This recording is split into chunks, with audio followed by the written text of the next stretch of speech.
someone in the group is sick. No hospital exists anywhere nearby. No pills, no antibiotics, no explanation. Just fever, pain, and pure fear. This is not a horror story. This actually happened, constantly, for thousands of years. And what people did next surprises most viewers. They were not helpless or hopeless. They just worked with what existed. Let's start with the biggest myth. People assume prehistoric humans understood nothing. That is simply not true anymore. Archaeologists keep finding real medical knowledge. Real treatments tested slowly over generations. Take the famous frozen body called Ötzi. He lived over 5,000 years ago.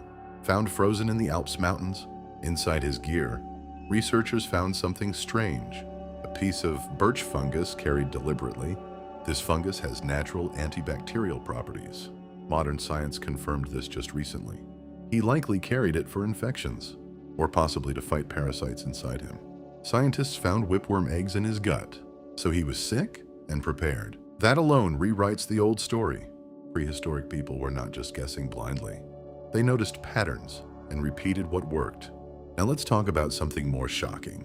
Skull surgery, performed without modern tools. This procedure is called trepanation. Doctors cut a hole in skulls. Sounds terrifying, and honestly, it was. But here is the surprising part. Many patients actually survived this surgery. We know because their bone healed. Healed bone means the person lived, sometimes lived for years afterward. This wasn't random or reckless surgery. Some skulls show multiple healed holes, meaning people survived it more than once. Why would anyone do this deliberately?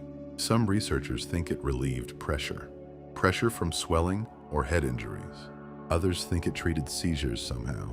We honestly do not know everything, but survival rates suggest real skill. This was not just blind experimentation. Someone learned technique and taught others. Now imagine a broken leg instead. No hospital, no cast, no crutches. Yet archaeologists find healed fractures constantly.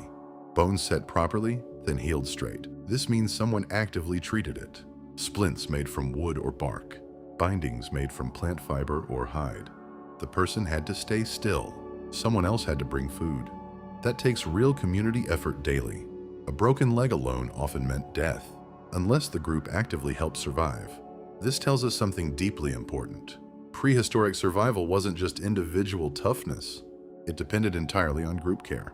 Now here's an even more extreme case. Evidence from a cave called Liang Tibo, located on the island of Borneo. Researchers found a skeleton, missing part of a leg. The leg was deliberately amputated, cleanly. This happened roughly 31,000 years ago. And here's the incredible part. The person survived for years afterward. The bone shows clear healing evidence. Someone performed successful amputation surgery long before written history even existed. They likely used sharpened stone tools. They understood how to stop bleeding. They understood how to prevent infection, at least well enough to succeed.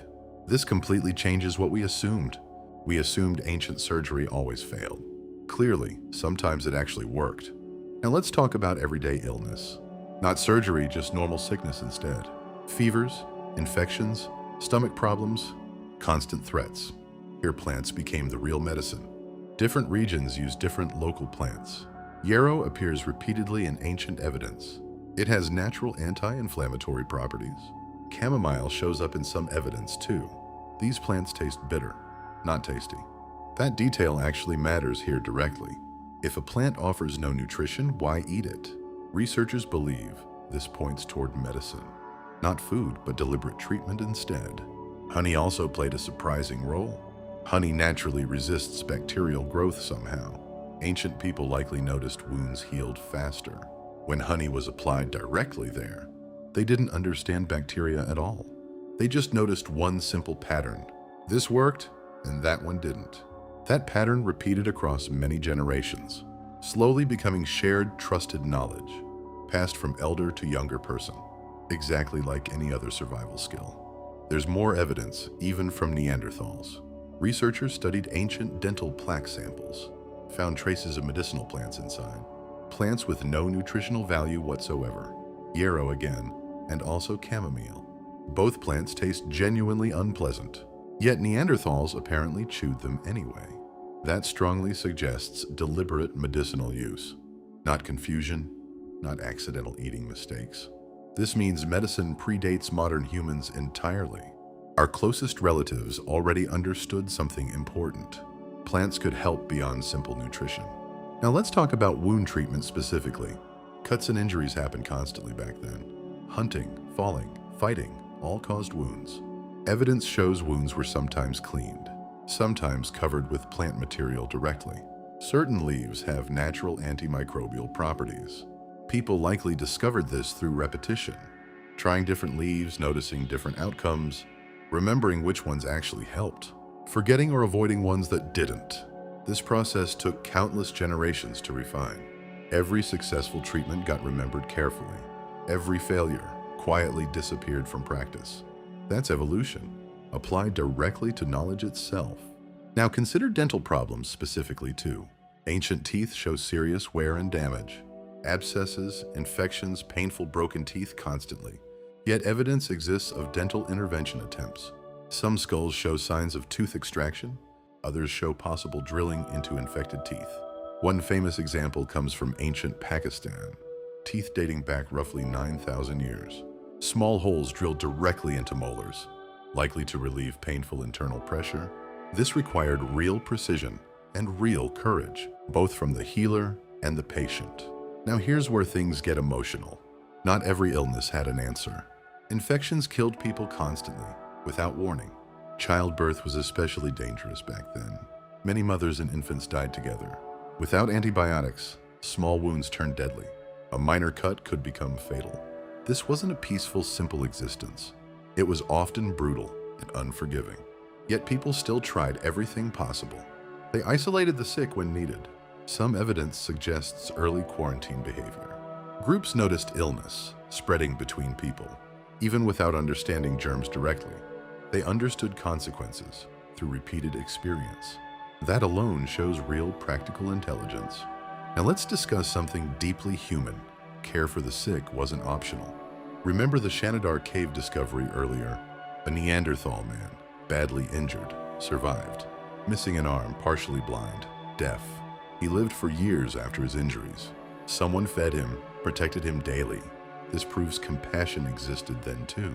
Medicine wasn't purely practical or selfish. It included real care, real connection. That detail changes the entire story. This wasn't survival of the coldest. It was survival through shared effort, knowledge, care, and community together. Think about what caregiving actually required. Someone had to gather extra food. Someone had to carry water daily. Someone had to protect a helpless person, while predators still roamed nearby constantly. That's a massive resource commitment for anyone.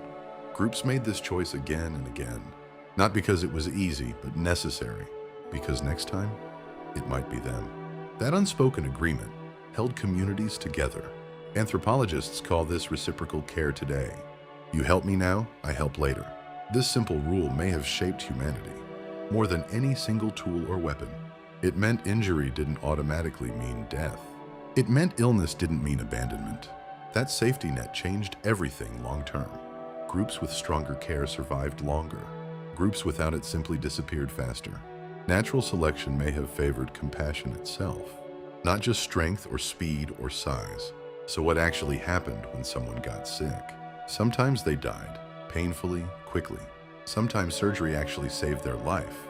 Sometimes plants quietly fought infection successfully. Sometimes the whole group simply helped, watched over them, fed them, waited.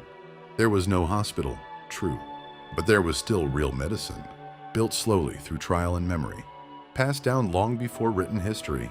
If you want to see what happened when medicine failed completely, subscribe, because that story gets much darker.